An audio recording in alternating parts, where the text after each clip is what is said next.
네, 저는 오늘 사도행전 21장 1절에서 14절 말씀 중심으로 해서 주 예수의 이름을 위하여 라는 제목으로 하나님 말씀을 증거하겠습니다.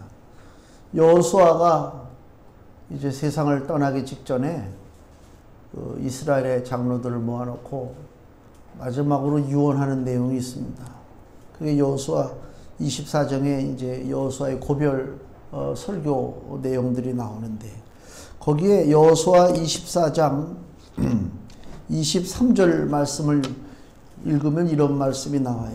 여호수아가 가로되 그러면 이제 너희 중에 있는 이방 신들을 제하여 버리고 너희 마음을 이스라엘의 하나님 여호와께로 향하라, 이런 말씀이 나와요. 다시 한번요. 여호수아가 죽기 전에 이스라엘의 지도자들을 모아놓고 하는 설교입니다. 뭐라고 말씀하냐면은 이제 너희 중에 있는 이방 신들, 즉 우상입니다. 이방 신들을 제하여 버리고 너희 마음을 이스라엘의 하나님 여호와께로 향하라. 그 얘기는 무슨 얘기예요? 이스라엘 사람들 속에 아직도 이방의 우상들이 있고 이스라엘 사람들의 마음이 아직도 하나님께로 향하고 있지 않다, 그 얘기를 하고 있는 것입니다. 그죠? 그러니까 이때가 어느 때냐면 이스라엘 백성들이 애굽에서 나와서 가나안 정복 전쟁을 7년 동안 했단 말이에요. 근데 7년 동안 이스라엘 백성들이 가나안 백성들을 다 쫓아내고 거의 그 가나안 땅을 차지했단 말입니다. 그것이 이스라엘 백성들이 더 강해서가 그런 게 아니고요. 뭐 싸움을 잘해서 그런 것도 아니고요. 하나님께서 도와주셨단 말입니다. 하나님이 여호수아 23장 3절에 이렇게 말씀해요. 너희 하나님 여호와께서 너희를 위하여 이 모든 나라에 행하신 일을 너희가 다 보았거니와 너희 하나님 여호와 그는 너희를 위하여 싸우신 자신이라. 하나님이 대신해서 싸우셨다, 그 얘기입니다. 그러니까 이스라엘이 뭐 뛰어나서 전쟁에서 이긴 것이 아니고 하나님의 도우심으로 가나안 정복 전쟁에서 승리했어요. 그걸 누가 받느냐? 이스라엘이 받잖아요.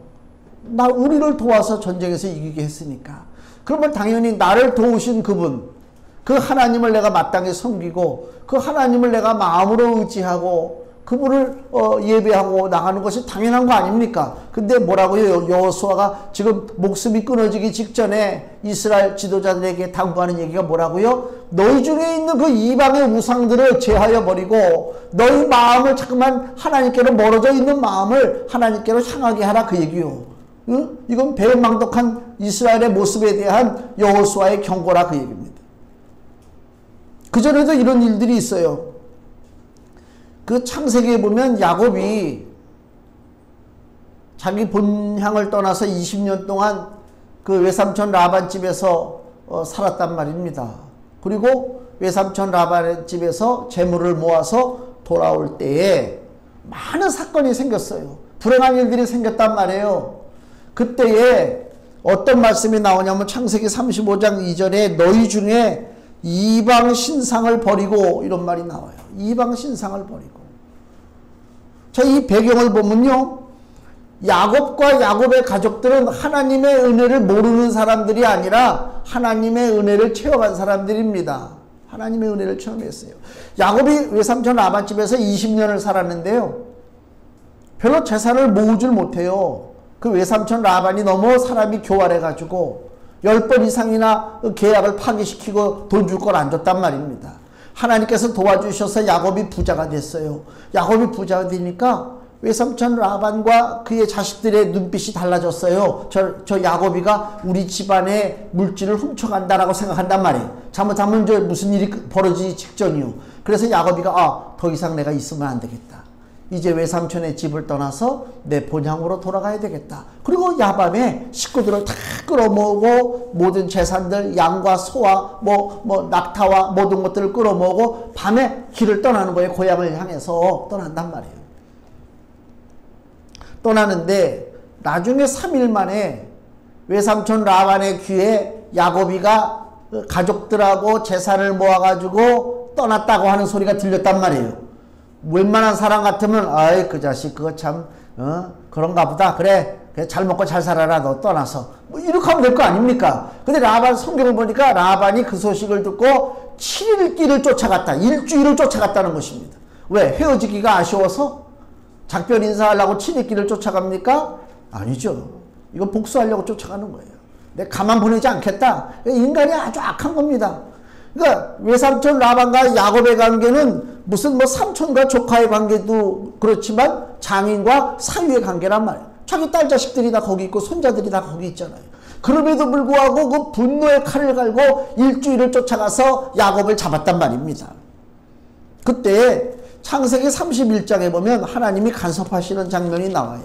하나님이 어떻게 간섭하시느냐? 창세기 31장 24절에 밤에 하나님이 아람 사람 라반에게 현몽하여 꿈에 나타났다 그 얘기입니다. 현몽하여 가라사대 너는 삼가 야곱에게 선악간 말하지 말라 시비 걸지 말라 그 얘기입니다. 하나님이 직접 경고하신 거예요. 그게 무슨 얘기예요? 하나님이 야곱을 보호해 주신다 그 얘기입니다. 창세기 31장 29절에 나중에 이 라반이 야곱을 만나고 난 다음에 그 이야기를 간증해요. 이 라반이 뭐라고 얘기하느냐? 너를 해할 만한 능력이 내 손에 있으나 이 얘기는 뭐예요? 내가 너를 일주일 동안 쫓아온 것이 너를 접대하고 환영하고 아쉬워서 쫓아온 것이 아니라 너를 죽여버리려고 쫓아왔다 그 얘기입니다. 자기 사위지만 자기 조카지만 내가 죽여야 되겠다 그 얘기요. 죽이려고 쫓아왔으나 너희 아버지의 하나님이 어젯밤에 내게 말씀하시기를 너는 삼가 야곱에게 선악간 말하지 말라 하셨느니라. 하나님이 직접 막으신 거예요. 너무 감사한 거예요. 우리가 내 공로로 사는 것 같아요? 내 힘으로 사는 것 같습니까? 아니요. 알게 모르게 보이지 아니하시는 하나님의 은혜의 손길이 나와 함께 하심으로 우리가 여기까지 지금 와 있는 줄로 믿습니다. 하나님 앞에 감사해야 돼요. 그러면 어떻게 됩니까? 이런 일도 겪은 다음에는 하나님을 더 의지하고 하나님 앞에 영광 돌리고 예배를 해야 될 거 아닙니까? 그럼에도 불구하고 여전히 야곱과 야곱의 가족들에게는 뭐가 있다고요? 이상, 그 이방의 우상들이 있다. 귀신들을 가지고 있다 그 얘기입니다. 그 참 배은망덕할 거 아닙니까?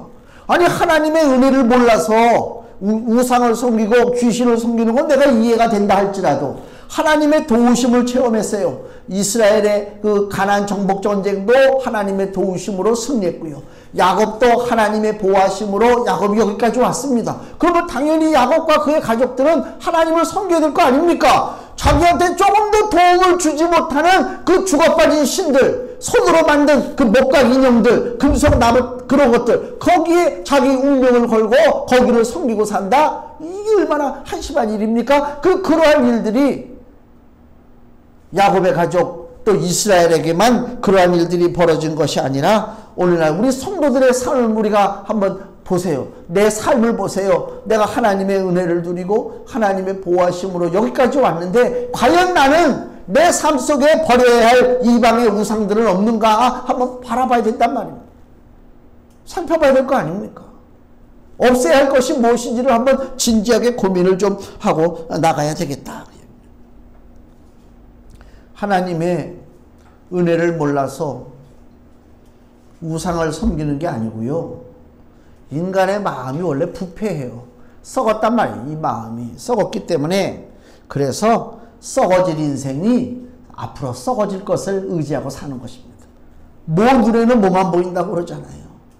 내가 썩었기 때문에 참 진리 되실 하나님 바라보지 못해요. 내 마음이 부패했기 때문에 완전하시고 영원하시고 썩지 아니하시는 그 하나님과 결코 동행할 수가 없다. 사람이 의합치 않고서야 어찌 둘이 동행하겠느냐. 하나님은 우리와 같이 임마누엘로 동행하기를 원하시는데 문제는 뭐예요? 하나님 편에 문제가 있는 것이 아니라 내 편에 문제가 있어요. 왜? 내 안에 이 심령이 부패하다. 심령이. 그러니까 하나님을 믿지 못하는 거예요. 하나님을 믿지 못한다니까.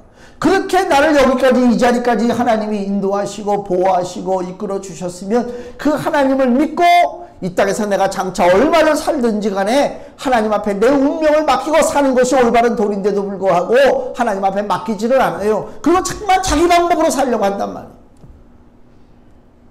엊그저께인가 김포에 목사님 농장을 새로 옮기는데 농장을 이제 찾아가요.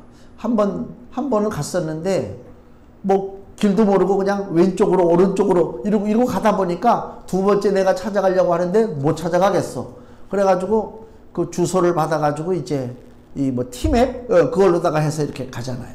근데 내가 생각했던 길이 전혀 아닌 길로 뭐 좌회전하라, 우회전하라 가다 보니까 막 시골길 막 이상한 길이 나오고 낚시터가 나오고 야, 이거 내가 맞게 가는 건가? 막 그런 생각이 들어요. 근데 다른 방법이 없잖아요.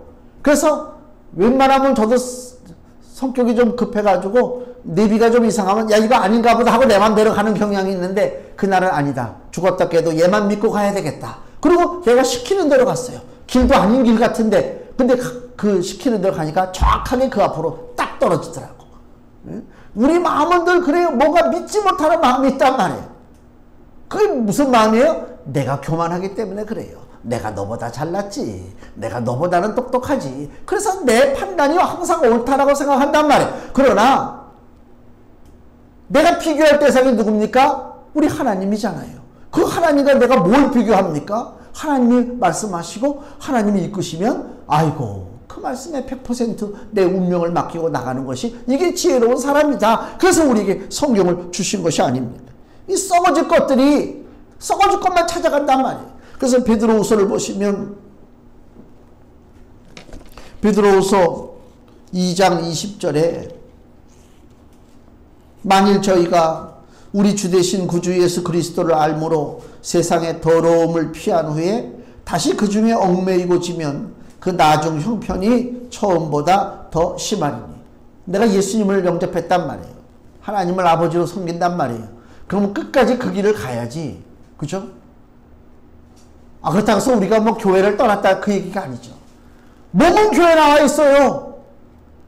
입에서는 늘 예수님, 하나님, 성령님 입에서는 말이 나옵니다. 손에는 성경책이 들려 있습니다. 그러나 내 삶의 방식은 여전히 썩어빠질 세상의 삶의 방식을 고집하고 살아가고 있다. 소용없어요. 상급이 없습니다. 제가 그랬잖아요. 몇 주 전에.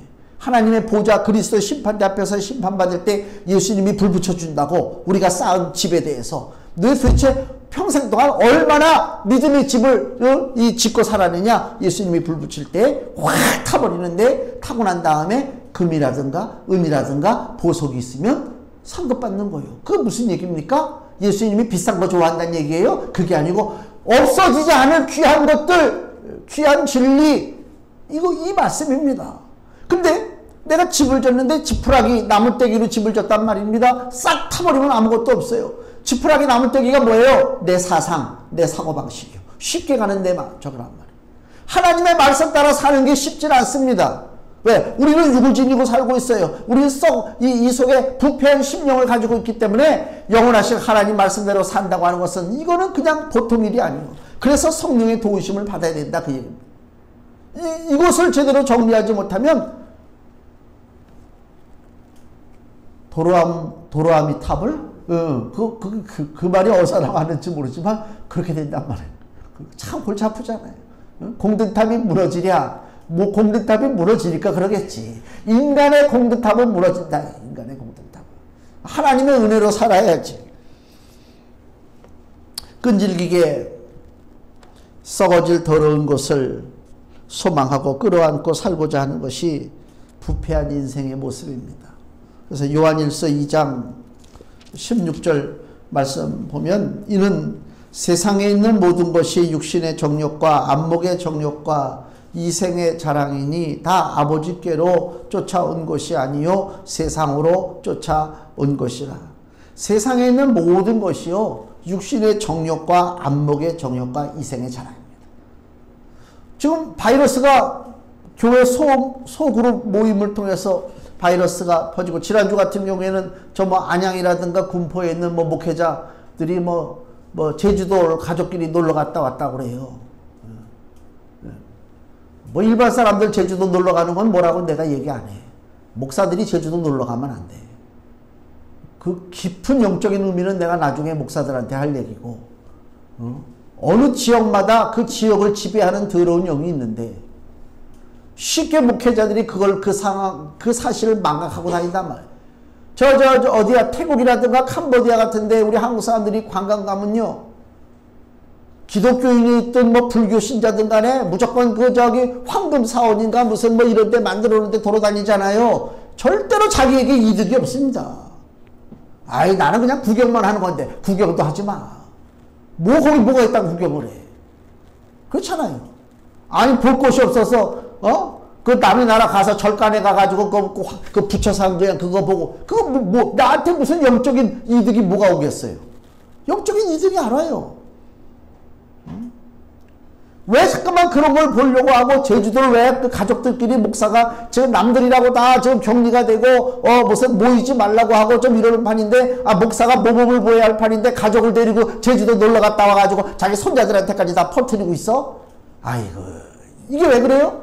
세상에 있는 모든 것이 육신의 정욕이니까 그렇지. 육신의 정욕이 있으면 야 나도 한번 놀아봐야 되겠다 이 기회에 비행기표는 싸지 말이야. 그 세상 사람과 다를 게 뭐가 있어 그게. 그게 무슨 영적 지도자야. 아이고 한심하게 이런 말 할 수가 없는 거지. 육신의 정욕대로 사는 것을 가지고 우리가 어둠의 일이라고 그래요. 어둠의 일을 즐거워하고 이런 방식으로 살면 결국 하나님의 진노의 심판을 면할 길이 없다. 그 하나님이 우리를 불쌍히 여기셔서 그래도 우리를 어둠에서 건져주셨단 말이에요. 그러면 건진받은 그 자격을 가지고 좀 당당하게 살아가야 되는데 왜 자꾸만 어둠을 기웃거리냐. 어둠을 기웃거리냐.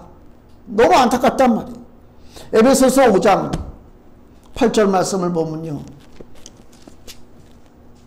에베소서 5장 8절 너희가 전에는 어둠이더니 이제는 주 안에서 빛이라. 빛의 자녀들처럼 행하라 그랬어요. 또 11절 너희는 열매 없는 어둠의 일에 참여하지 말고 도리어 책망하라. 왜? 이게 어둠과 싸우는 삶입니다. 할 소리는 하고 살아야 된다 그 얘기입니다.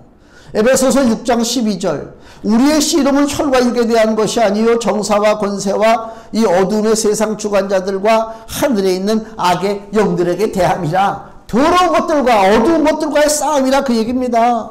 이 싸움의 승리의 조건이 뭐냐? 성령의 도우심이 있어야 된다는 것입니다.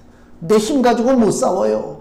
우리는 지쳐서 못 싸운단 말이에요. 그래서 에베소서 6장 17절 구원의 투구와 성령의 검 곧 하나님의 말씀을 가지라. 모든 기도와 간구로 하되 무시로 성령 안에서 기도하고 무시로 길을 가다가도 기도하고 차 타고 가다가도 기도하고 우리가 얘기하는 모든 언어가 하나님을 향한 기도가 돼야 된단 말입니다. 하나님 날 도우소서. 하나님 내가 이렇게 살기 원합니다. 그렇습니다. 그 농장에 가서 쇠파이프를 박는 모습을 이렇게 봤는데 쇠파이프를 박다 보면 밑에 뭐가 걸리는 것들이 많아요. 뭐 땅에 묻어둔 것들이. 그걸 다 파헤치니까 거기서 막 각종 이상한 그 벌레들 있잖아요. 그러니까 눈으로 이렇게 우리가 멀리서 보면 멋있고 가까이서 보면 추하다는 게 그거예요. 멀리서 보면 그 농장에 푸릇푸릇한 그냥 그 채소들이 자라나고 나무가 아름답고 그런데 흙을 파보니까 거기서 막 나오는데 막 이상한 벌레들이 막 나오고 막 뭐 그렇지 않습니까? 세상도 마찬가지입니다. 뭐 영적인 분별력을 가지고 봐야 뭐가 더러운지를 분별할 수가 있어요. 분별력이 없으니까 더러운 줄 모르고 같이 뒹굴르고 산단 말이에요. 사도 바울이요. 지난주하고 오늘 이번 주가 말씀은 본문은 틀리지만 지난주에는 20장이고 오늘은 21장이잖아요. 주제는 똑같아요. 사도 바울이 예루살렘으로 가는 얘기입니다. 지금. 왜 예루살렘으로 가요? 예루살렘이 영적 싸움의 본거지이기 때문에 그 어둠의 싸움을 위해서 예루살렘으로 지금 사도 바울이 가고 있다 그 얘기입니다. 가고 있는데 사도행전 20장 22절 보라 이제 나는 심령의 매임을 받아 예루살렘으로 가는데 저기서 무슨 일을 만났는지 알지 못하노라. 예루살렘으로 가요. 강력한 이끄심으로 내가 간단 말이에요. 무슨 일을 만났는지 몰라요. 근데 그건 모른다는 얘기가 전혀 모른다는 얘기가 아니고 이미 성령께서 말씀하기를 너 예루살렘에 가면 23절에 각 성에서 내게 증거하여 결박과 환란이 나를 기다린다 하시나. 환영이 아닙니다. 나를 환대하는 게 아닙니다. 나를 결박한단 말이에요. 내가 묶인다간다 그 얘기죠. 고난이 온다 그 얘기입니다. 그래도 나는 예루살렘으로 가는 것입니다. 왜? 그래야 내가 어둠의 세력과 싸울 수 있으니까. 호랑이를 잡으려면 어디로 가야 된다고 그래요? 우리가 호랑이 굴러 가는 거지 동물원 가는 거 아니잖아요. 어둠의 세력과 싸우려면 어둠의 세력이 있는 곳으로 간다 그 얘기입니다. 피하지 않는다 그 얘기요. 그러면 사도 바울에게 있어서는 그가 싸워야 할 어둠의 세력의 본거지가 예루살렘이요, 하나님의 도시라고 하는, 하나님의 성읍이라고 하는 유대인들의 그 수도 예루살렘이지만 실상은 부패한 곳이요, 하나님의 아들 예수를 십자가에 못 박아 죽인 곳이요, 그저 주의 교회를 핍박하는 원수들이 모인 곳이 예루살렘인데 그 예루살렘으로 복음을 들고 간단 말입니다. 우리가 가야 할 예루살렘이 어디냐 이거예요. 우리가 가야 할 예루살렘이 첫째 성도들 가정이라 이거야. 가정의 원수마귀들을 결박해버리지 못하면 일생을 묶여서 산다. 일생을 원수마귀들한테. 자기가 마치 이 집의 주인인 것처럼 들락날락거리는 거 아닙니까? 내가 야 귀신이 하는 소리가 야 내가 네 할아버지도 알고 내 증조 할머니도 알고 네 고조 할아버지도 알아. 내 그때부터 나 여기서 내가 주인 노릇한 거야. 귀신이 그 소리하고 돌아다닌단 말이야. 네가 무슨 뭐 알지도 못하는 놈이 네가 무슨 이 집의 주인인 줄 아냐? 마귀가 떠들어댄단 말이요. 그거를 우리가 두고 보고 있어야 되겠습니까? 예수의 보혈 아니고서는, 성령의 기름 부으심이 아니고서는 이 원수 마귀들과 싸워서 이길 방법이 없다. 그렇지 않습니까? 그 싸움을 하지 않는 이상은 절대로 성도들의 가정이 하나님의 은혜와 복을 누릴 수가 없어요. 바울은 그 영적 원수들이 있는 예루살렘, 흑암의 세력의 본거지, 그곳에 가면 환난과 고난과 핍박이 있다 할지라도 그곳에 가서 복음을 전해야 돼. 그래야 하나님의 나라가 확장되고 하나님 주신, 나에게 주신 상급이 있어요. 나의 달려갈 길과 주 예수께 받은 사명 곧 하나님의 은혜의 복음을 증거하는 일을 마치려 하면은 나의 생명을 조금 더 귀한 것으로 여기지 아니하노라. 바울이 그랬지 않습니까? 오늘 본문에도 보면요, 여기 4절 말씀 보세요.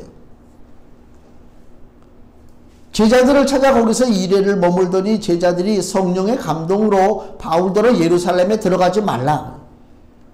성령께서 알려주시는 거예요. 예루살렘에 가면 뭐가 있다고요? 묶인다, 고난받는다. 이게 성령은 무슨 영입니까? 진실하신 영이다.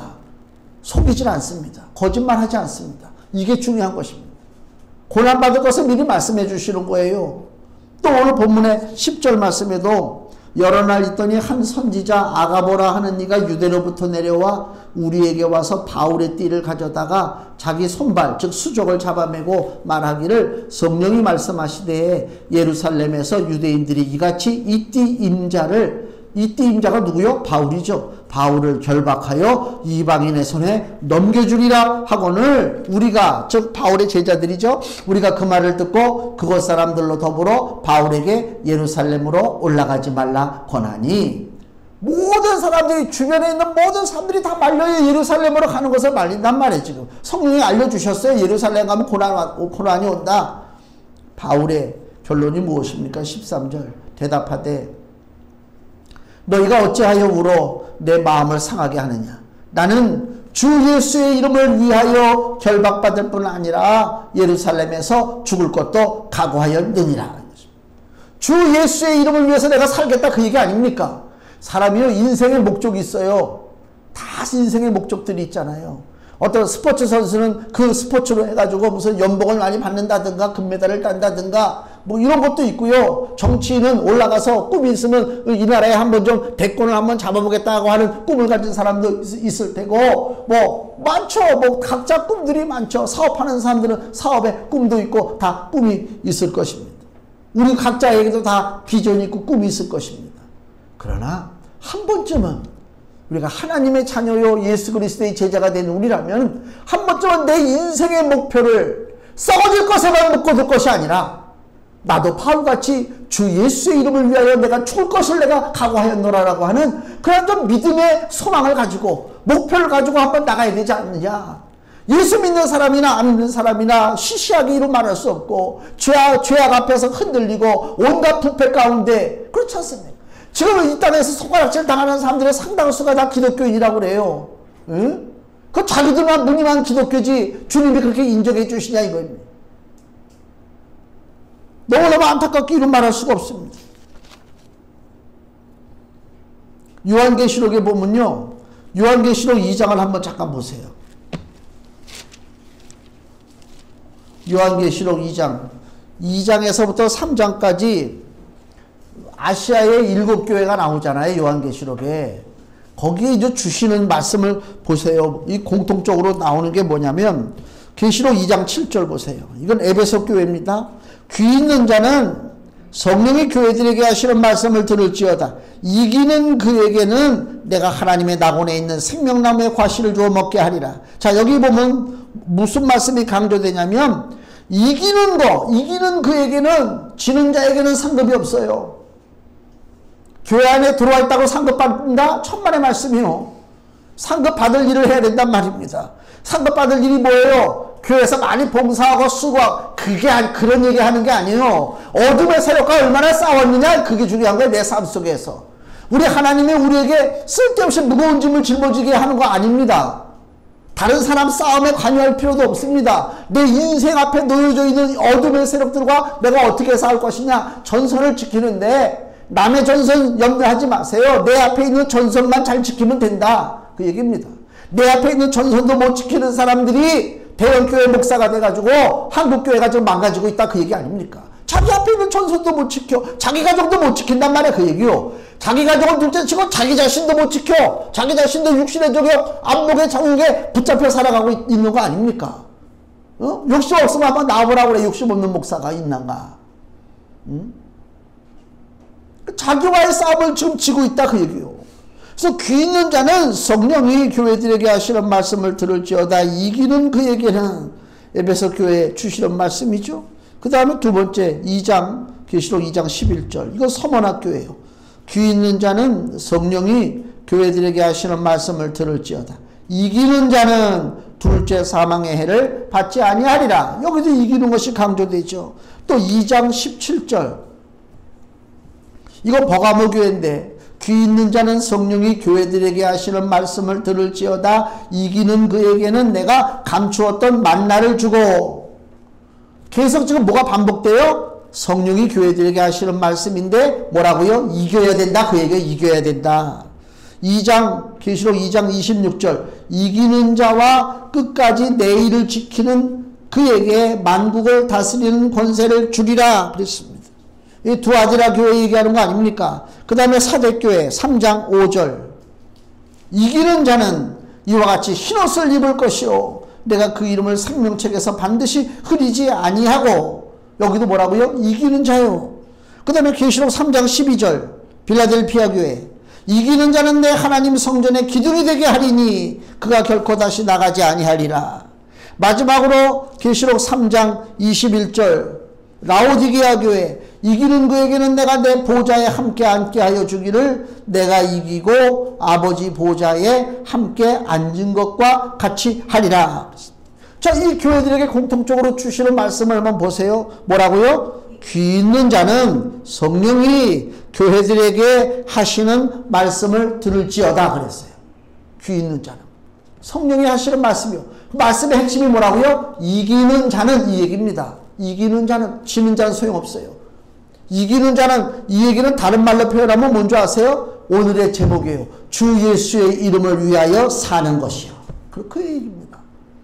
예수님의 이름을 위하여 사는 자가 이기는 자입니다. 내 영광을 위해서 삽니까? 우리 가문의 영광을 위해서 내가 한번 좀 열심히 한번 뛰어볼까?